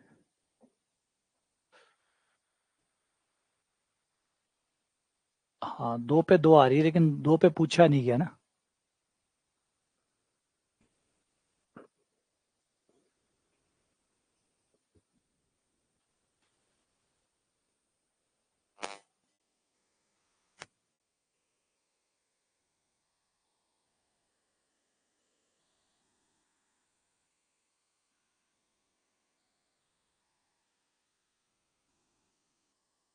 इंटरवल तो इसलिए देते हैं ज्यादातर कि इसमें आप जो एक्स के मान आपके पास आए वो आप इस वाले इंटरवल में से ही लेना। आप इस वाले इंटरवल, अगर इस इंटरवल से बाहर आते हैं तो वो मत लेना। इंटरवल का मतलब वहां पे वो रहता है, इंटरवल का जो सेंस होता है वो रहता है कि जो इंटरवल दिया है आप उसके भीतर भीतर आपको लेना है। मान लो एक्स का मान 3 आ जाता तो आपको 3 नहीं लेना है, जो इंटरवल दिया है उस इंटरवल के भीतर लेना है, ठीक है ना। मैंने कहा ना मैक्सिमा का मतलब हमारा लोकल मैक्सिमा और लोकल मिनिमा से ही रहता है। अगर कुछ और है तो सवाल की जिम्मेदारी बनती है कि वो बताए कि वो कौन सा मैक्सिमा पूछना चाहता है, वो कौन सा पूछना चाहता है। कई बार होता है एक वर्ड यहाँ एनसीईआरटी एक वर्ड यूज करते हैं जिसको कहते हैं निरपेक्ष। निरपेक्ष अधिकतम। निरपेक्ष का मतलब होता है कि सबसे सबको ये मत देखो कौन कहाँ है कहाँ नहीं है, किसी को सापेक्षिक मत देखो, सबका एक साथ बताओ, जिसको ग्लोबल कह रहे हैं हम। वो ग्लोबल के लिए एनसीईआरटी यूज करते हैं निरपेक्ष। तब फिर आपको वो बनना होता है। आप एनसीईआरटी अगर देखेंगे, एनसीईआरटी के वीडियो है वो देखिए। एनसीईआरटी के वीडियो जब आप देखेंगे तो उनमें एक्सरसाइज जो है मैक्सिमम मिनिमम वाली, उसके अंदर तीसरा या चौथा सवाल है जिसमें पूछा गया है कि निरपेक्ष अधिकतम और न्यूनतम निकालो। निरपेक्ष का मतलब है अब ये मत देखो कि लोकल है या नहीं है, सारे मैक्सिमम में से जो सबसे बड़ा मैक्सिमा है वो बताओ, तब फिर वो काम करता है। एनसीईआरटी के हिसाब से ये होता है। एनसीईआरटी इस तरीके से बांटती है, जब वो मैक्सिमम मिनिमम बोलती है तो इसका मतलब लोकल ही है, और अगर उसे ग्लोबल बोलना होगा तो वो बोलेगी निरपेक्ष अधिकतम और न्यूनतम ज्ञात करो। फिर निरपेक्ष जब आए तो फिर आपको अंतराल के जो किनारे हैं उन पे भी निकालना होगा, और अंदर के जो मैक्सिमम है उन पे भी निकालना होगा, फिर पता करना होगा सबसे बड़ा कौन है। निरपेक्ष वर्ड अगर यूज हो रहा है तो, या ग्लोबल यूज हो रहा है तो, है ना। अब हिंदी में कई नाम हो सकते हैं, देखो हिंदी को हिंदी है, इंग्लिश में ग्लोबल कहते हैं, अब हिंदी में इसको क्या कौन कैसे कहेगा वो जाने।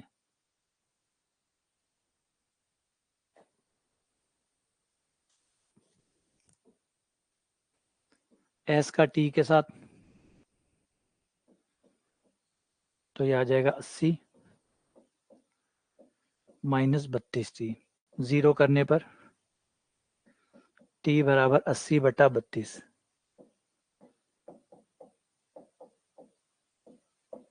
2.5 सेकेंड। पुनः अवकलन करने पर मैक्सिमा है या नहीं है 32, जो कि लेस देन जीरो है, इसका मतलब 2.5 सेकंड में ये मैक्सिमा पे पहुंच जाएगा।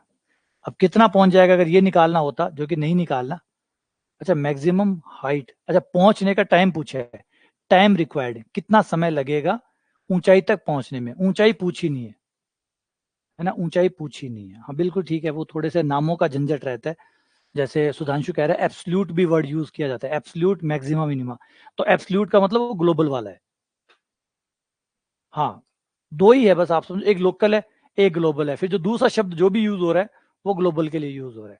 लोकल के लिए स्थानीय, स्थानीय जो है वो लोकल के लिए यूज हो रहा है। और फिर एब्सोल्यूट निरपेक्ष है, निरपेक्ष का हिंदी वर्ड, निरपेक्ष को आप इंग्लिश में बनाओगे तो निरपेक्ष होगा एब्सोल्यूट।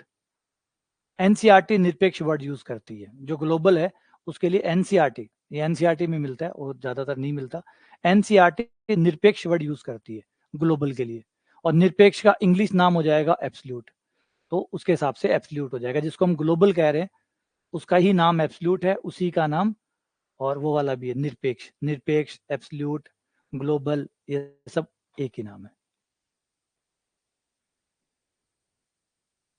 और बाकी और जो इक्की दुक्की स्टैंडर्ड बुक्स है वहां पे भी हम देख लेंगे कि ज्यादा वर्ड कौन सा ज्यादा यूज किया जाता है।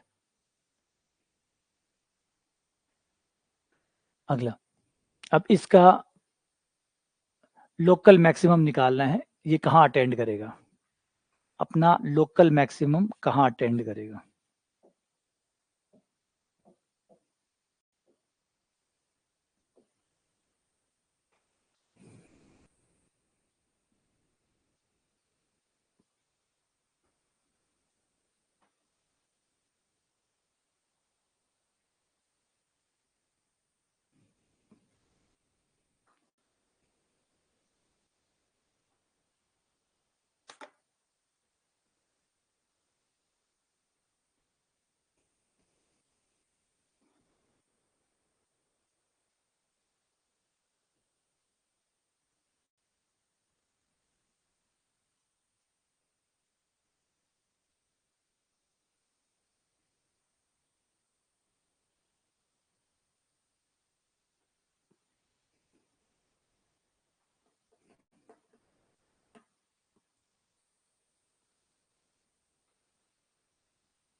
dy/dx,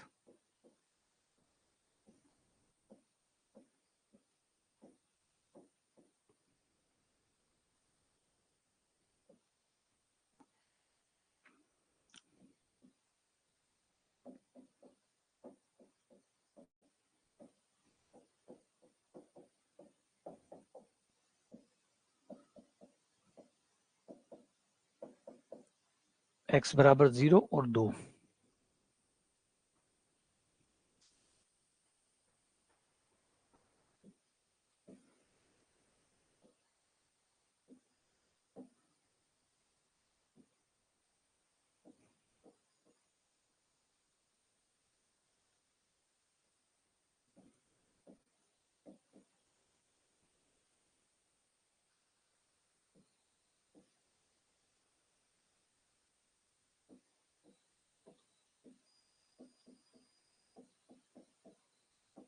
-6 यानी पॉइंट ऑफ मैक्सिमा।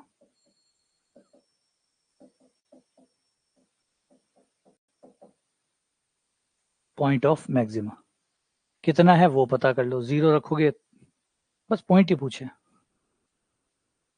पॉइंट ही पूछा है तो x बराबर 0 पॉइंट ऑफ मैक्सिमा है।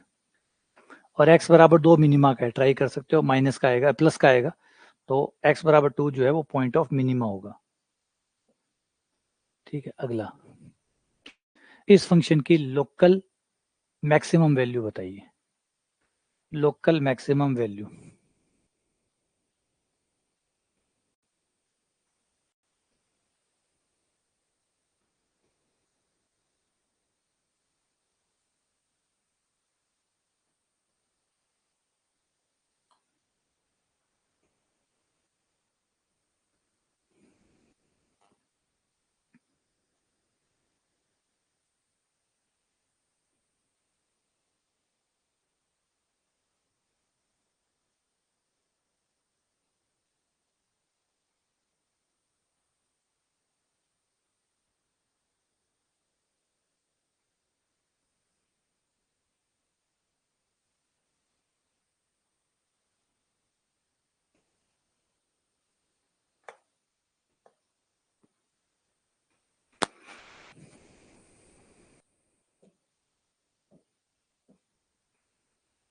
इसे y मानो,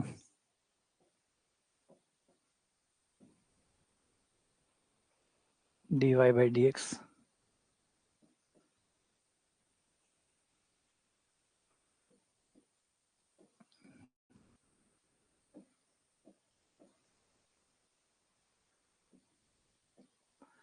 x बाहर log x का 1/x, फिर log x बाहर x का 1/x स्क्वायर, तो ये कट के हो गया 1 minus log x,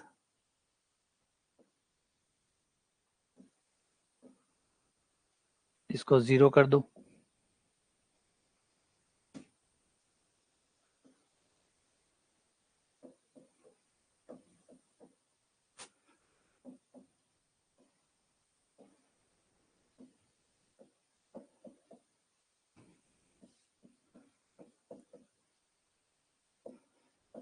one minus log x बराबर 0, log x बराबर 1,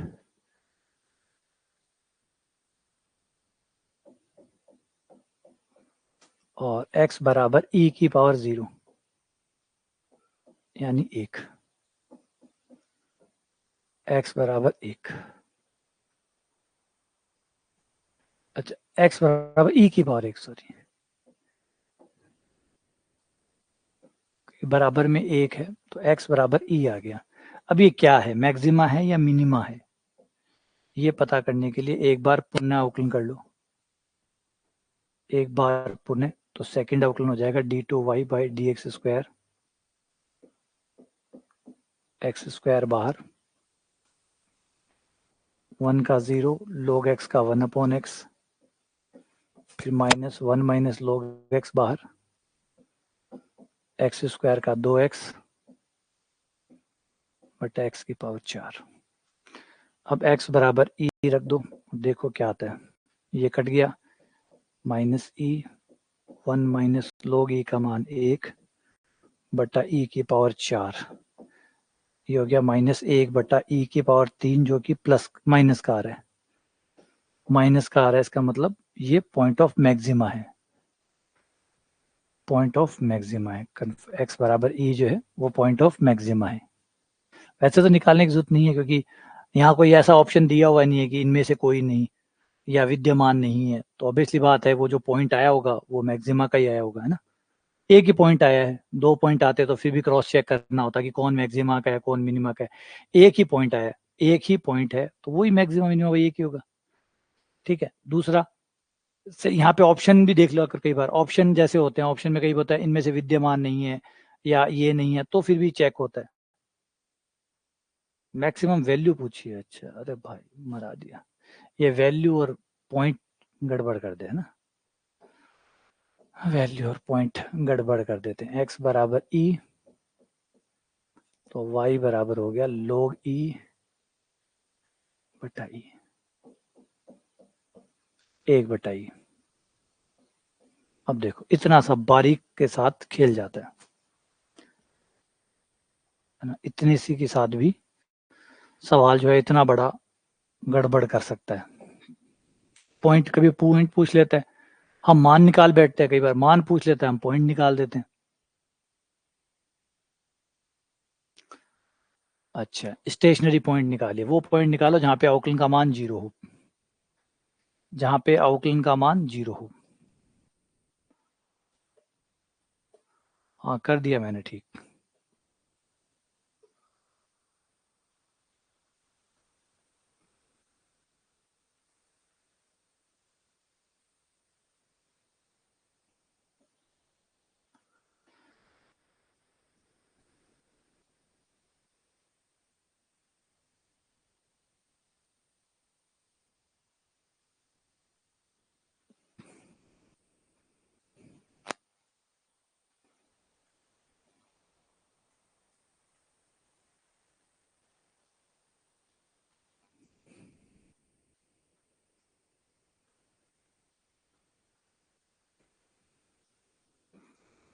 इनका अवकलन करना चाहो दोनों तरफ पहले लोग ले लो,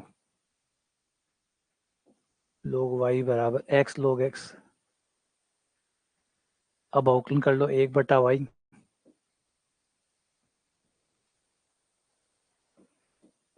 x इंटू log x का 1/x, फिर log x बाहर x का 1, y को उधर भेज दो, dy बाई डी एक्स बराबर x की power x, 1 plus log x बराबर में 0 कर दो स्टेशनरी पॉइंट के लिए, तो x की पावर x इधर आके फिर ये 0 हो जाएगी। 1 प्लस log x बराबर 0, तो log x बराबर -1 और x बराबर e की पावर -1 यानी 1/e। इस बार तो पॉइंट ही पूछे, स्टेशनरी पॉइंट, स्टेशनरी पॉइंट यानी वह पॉइंट जहां पे अवकलन का मान 0 होता है, तो वो पॉइंट है x बराबर 1/e। तो बी आपका आंसर हो गया, x बराबर 1/e। बिल्कुल, बहुत बढ़िया। अगला सवाल, अरे इसको एक बार छोड़ो, इसके ऊपर बात करेंगे। ये करो 138।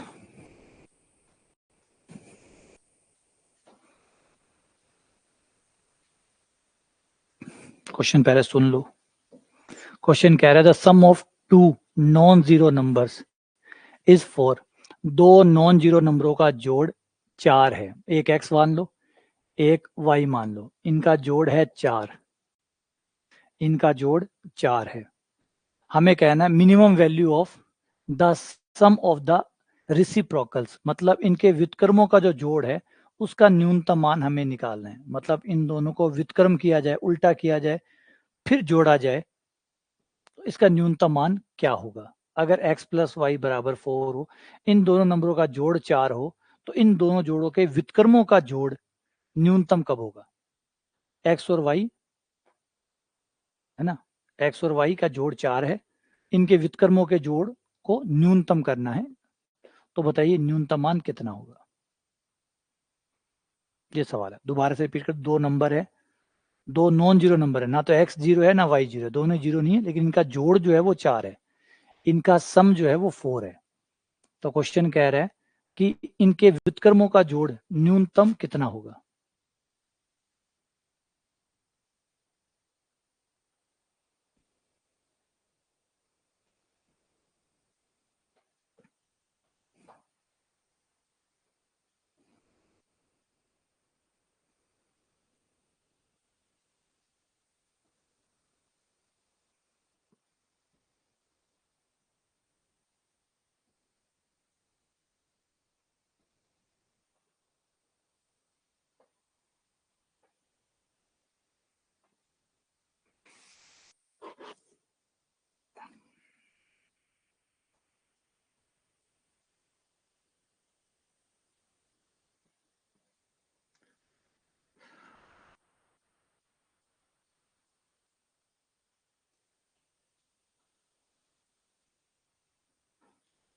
मान रख दो, y का मान वहां से निकाल के पहले y से इसे मुक्त करा लो, सब कुछ x में आ जाएगा। अब अवकलन कर लो, 1/x का माइनस 1/x स्क्वायर, इसका हो गया 1/4 माइनस x का स्क्वायर, 4 का 0 और x का 1, माइनस माइनस प्लस हो गया, बराबर 0 कर दो।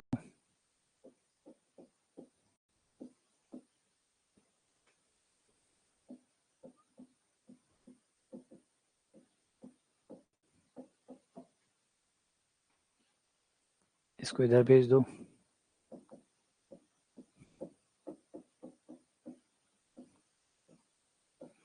वज्र गुणा कर दो, अंडरूट से अंडरूट काट दो तो प्लस माइनस का चिन्ह आ जाएगा। एक बार प्लस ले लो और एक बार माइनस ले लो। प्लस लेने पर x का मान 2 आ जाएगा, माइनस लेने पर x आएगा ही नहीं, तो x का मान आया 2। x का मान 2 आया तो y का मान भी 2 आ जाएगा, तो x भी 2 आ गया, y भी 2 आ गया। x 2 y 2 तो z बराबर आ जाएगा आधा प्लस आधा यानी 1, z आ गया 1। तो न्यूनतम मान आएगा 1, और वो कब आएगा? जब x और y दोनों 2 होंगे, है ना। तो ये हमारा सवाल पूरा हो गया, ठीक है। और अब एक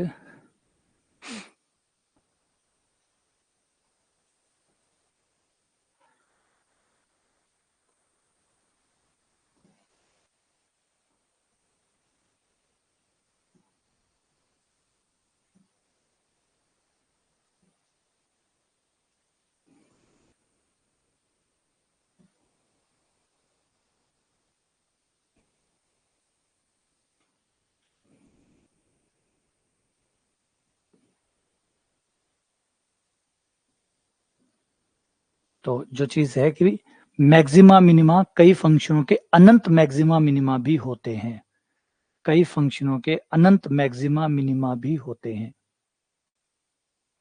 जैसे साइन एक्स है, साइन एक्स के अनंत मैक्सिमा मिनिमा है। देखो ये जो साइन एक्स है इसके मैक्सिमा मिनिमा अनंत है, अगर आप इसमें चलते जाएं तो इसके मैक्सिमा मिनिमा कभी खत्म नहीं होंगे। अनंत मैक्सिमा मिनिमा है, अनंत। ये maxima maxima maxima maxima maxima, तो अनंत मैक्सिमा मिनिमा है। और कई फलन ऐसे भी होते हैं बेचारे जिनका एक भी मैक्सिमा नहीं होता, एक भी। कईयों के पास अनंत है, कईयों के पास है ही नहीं। ये देखो इस ग्राफ को, इस ग्राफ के पास एक, सिर्फ एक मिनिमा है, मैक्सिमा कुछ नहीं है, ऊपर से ऊपर चले जा रहे हैं, ठीक है।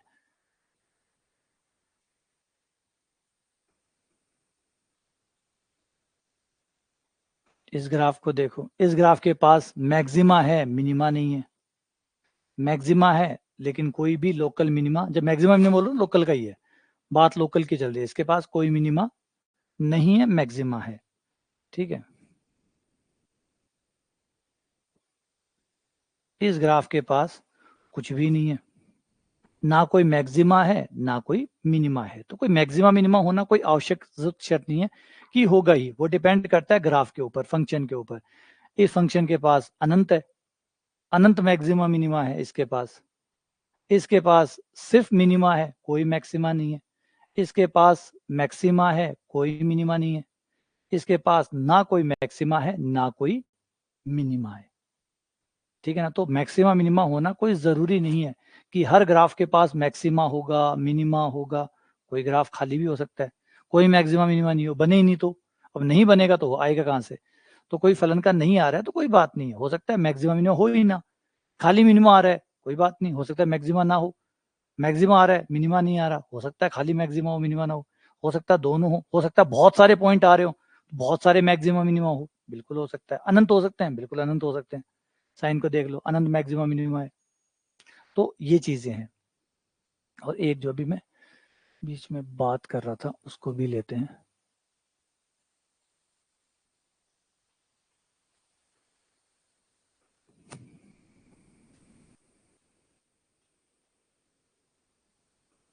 मैं आपको बता रहा था, जोहो के फाउंडर ये हैं श्रीधर वेम्बू। श्रीधर वेम्बू इनका नाम है। और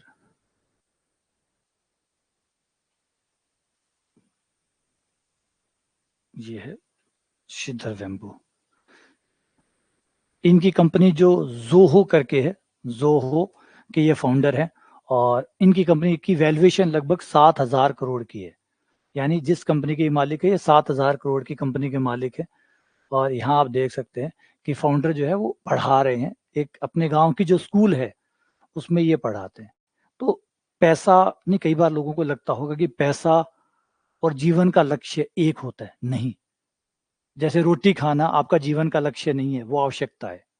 रोटी खाना, सोना, नहाना, ये आपकी आवश्यकताएं हैं। ये जीवन का लक्ष्य नहीं है कि मेरे जीवन का लक्ष्य तो खाली खाना खाना है, या मेरे जीवन का लक्ष्य तो खाली सोना है, या मेरे जीवन का लक्ष्य तो खाली घूमते फिरते रहना है। नहीं, समझिए। तो वो कुछ चीजें ऐसी है, जैसे आप सांस ले रहे हैं वो आवश्यकता है, वो लक्ष्य नहीं है आपका जीवन का। तो पैसा आज के जीवन में जीवित रहने के लिए वैसा ही है जैसे खाना। खाने पैसे बिना नहीं आएगा, खाना पैसे बिना नहीं आएगा। तो पैसा इसलिए हम कमा रहे हैं कि हमारे जो जीने की जरूरत है वो पैसे से पूरी होती है। तो पैसे की जो महत्ता है वो उतनी है। थोड़ा और आ जाएगा, आपके पूरे जीवन की जितनी भी संभावनाएं हैं, जितने भी फैंटेसी है, वो लगभग लगभग मोटा मोटी एक निश्चित रकम के अंदर कवर हो जाती है ना। तो सोचिए, अगर आप एक बार बैठ के कभी भी खाली वो अपना एक जोड़ करिए कि आपके जीवन में पैसे की कीमत, कितना पैसा आपके जीवन की सारी जरूरतें पूरी कर देगा। तो किसी के लिए नंबर अलग अलग होगा। नॉर्मली किसी एक नॉर्मल बच्चे से पूछोगे, कॉलेज गोइंग से, वो कहेगा एक बाइक आ जाए, मतलब चलो 2 लाख की बाइक दिला दी, ठीक है 2 लाख की बाइक। जूते आ जाए, 10,000 15,000 के जूते दिला दिए, कपड़े 20,000 के कपड़े दिला दिए, आईफोन हो महंगे वाला, 2 लाख का आईफोन हो गया।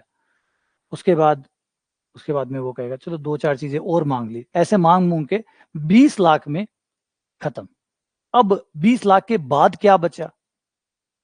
जब 20 लाख उसको मिल जाएंगे, वो सारी चीजें आ जाएंगी, उसके बाद फिर कहानी शुरू होती है। ओरिजिनल जो रियलिटी है वो स्टार्ट होती है। अब क्या? ऐसा हर मुकाम पे आपको जीवन में मिलेगा। आज अभी सेकंड ग्रेड की आप तैयारी कर रहे हो, आप चल रहे हो, ठीक है। अभी आपका जीवन को सिर्फ एक ही लगता है, सेकंड ग्रेड फर्स्ट ग्रेड लग जाऊं बस बहुत है। जिस दिन आप लगोगे, वहां से फिर एक सवाल पैदा होगा, क्या बस यही जीवन है? क्या यही लक्ष्य है? क्या यही सब कुछ करने आया हूं मैं? वही कहानी सबके साथ दोहराई जाती है अलग अलग तरीके से। तो जैसे ये है, तो इनके साथ भी वही कहानी है। 7,000 करोड़ का मालिक भी फिर से वही ढूंढ रहा है। बिल गेट्स, चलो ये तो 7,000 करोड़ के मालिक है, बिल गेट्स तो लाखों करोड़ों के मालिक है, जंगल जंगल घूम रहे हैं। अभी हाल फिलहाल में पिछले 10 सालों में जो उन्होंने किया है, उनके जो फाउंडेशन है, उन फाउंडेशन ने क्या किया है? जो अफ्रीकन देश है वहां पे जाके वो वैक्सीन बांट रहे हैं, वहां पे जाके लोगों का इलाज करवा रहे हैं, उनके लिए सुविधाएं इकट्ठी कर रहे हैं। क्यों जंगल जंगल घूम रहा है? 1.5 लाख 2.5 लाख करोड़ का मालिक जंगल जंगल क्यों घूम रहा है? क्योंकि जीवन को ढूंढ रहा है। वो ढूंढ रहा है जिसकी वजह से वो धरती पे आया है। क्योंकि पहले उसको भी ऐसे ही लगता था कि एक बार पैसा कमा लूं, फिर जिंदगी पूरी है, कुछ नहीं चाहिए जिंदगी में। लेकिन जब आप वो चीज मिल जाती है, कहानी तो तब शुरू होती है। जब वो मिल जाती है, कहानी तो तब शुरू होती है कि अब क्या? क्या यही जीवन था? नहीं मिली तो अच्छी बात है, अभाव में ही प्राण चले गए, कोई शंकाएं नहीं है। बस आत्मा भटकेगी सो भटकेगी, बाकी जीवन में कोई दिक्कत नहीं आई, क्योंकि आप ढूंढते रहे, मिली है नहीं और आप चल पड़े, ठीक है। लेकिन प्रॉब्लम तब होती है, जैसे एक मूवी है उसका एक डायलॉग है कि जिंदगी में 2 ट्रेजेडी होती है। एक ट्रेजेडी वो होती है जब आप जो चाहते हैं वो आपको नहीं मिलता। दूसरी ट्रेजेडी तब होती है जब आपको जो आप चाहते हैं वो आपको मिल जाता है। तो ये दोनों ही ट्रेजेडी हैं। नहीं मिली तो इस बात का दुख कि मिला नहीं। जब मिल जाएगी तो सवाल अगला पैदा हो जाएगा, क्या यही था बस इसके लिए, या इसके आगे भी कुछ है? बस इसके लिए आया था मैं धरती पे। तो दोनों जगह ही ट्रेजेडी है। तो इन लोगों को मिल गया इसलिए ट्रेजेडी में है, हमें नहीं मिला हम इसलिए ट्रेजेडी में। तो सब वही ढूंढ रहे हैं, ठीक है ना। ठीक है, तो ये एग्जाम्पल समझा रहा हूँ, बात पढ़ाने की या ये नहीं है, उसका एग्जाम्पल नहीं है। बात है एक्चुअली आपके लाइफ गोल की। आपका जीवन का जो सार है वो हर कोई ढूंढ रहा है। आप मत सोचो कि ये दुनिया के सबसे अमीर आदमी है तो इनको सार मिल गया, है ना, इनको सार मिल गया, नहीं मिला। इनको भी ये लगा है, किसी ने बता दिया कि पैसे कमाओ, तो ये पैसे कमाने में लग गए। फिर धीरे धीरे अक्ल आई तो समझ में आया कि पैसा सब कुछ नहीं है। बहुत पहले ही इसको, इस रेस को छोड़ के मुझे अलग निकल जाना चाहिए था, लेकिन टाइम पे नहीं निकल पाया। चलो कोई बात नहीं, अब निकल जाओ। तो सब ढूंढ रहे हैं हम लोग, है ना। इक्के दुक्के लोग ये जिनको सार मिला है, बाकी लोग ढूंढ रहे हैं। और प्रॉब्लम है, इन सवालों से आप बच नहीं सकते। अगर आप ये सोचोगे इन सवालों से मैं बच जाऊंगा, नहीं बच सकते, कोई नहीं बच सकता। रह सहकर आपके दिमाग में सवाल दिन भर आते ही रहते हैं कि मैं किस लिए आया हूँ, मैं क्यों आया हूँ, क्या मेरा यही जीवन है, क्या मैं जीवन में यही करने आया हूँ। ये सवाल आपको कोसते रहते हैं। और मैं हमेशा कहता हूँ कि जो पढ़ा लिखा है, जो शिक्षित है, जो समझदार है, उसको ये सवाल ज्यादा परेशान करते हैं। अगर आप थोड़े अशिक्षित हैं, थोड़े कम समझदार है, डिग्रियों की बात नहीं कर रहा हूँ, है ना, आपके मानसिक स्तर की जो समझदारी है उसकी बात कर रहा हूँ। अगर मानसिक स्तर अच्छा है, समझ अच्छी है, तो ये सवाल आपको ज्यादा परेशान करते हैं। ये सवाल आपको ज्यादा परेशान करते हैं, बजाय उन लोगों के जिनकी समझ कम है, तो वो आराम से खाओ पियो सो गयो और उठ गयो और बात खत्म। तो यही वो कहानी है, इसीलिए हम ढूंढ रहे हैं। तो आप लोगों को कई बार लगेगा नॉर्मल, क्योंकि हमारे पास पैसा नहीं है ना, तो जिसके पास जो नहीं होता उसको वही चीज अच्छी लगती है।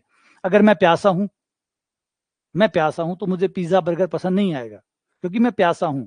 मेरे लिए भी सबसे ज्यादा महत्व तो पानी का है। और वही कोई आदमी अगर केवल भूखा है, पानी खूब है, पानी पिया हुआ है, लेकिन भूखा है, उसके लिए पानी का कोई महत्व नहीं है, उसके लिए खाने का महत्व है। तो जिसके पास जो नहीं है उस समय तो उसको उसी का महत्व है जो उसके पास नहीं है। लेकिन जब हो जाएगा, कहानी तो तब शुरू होगी।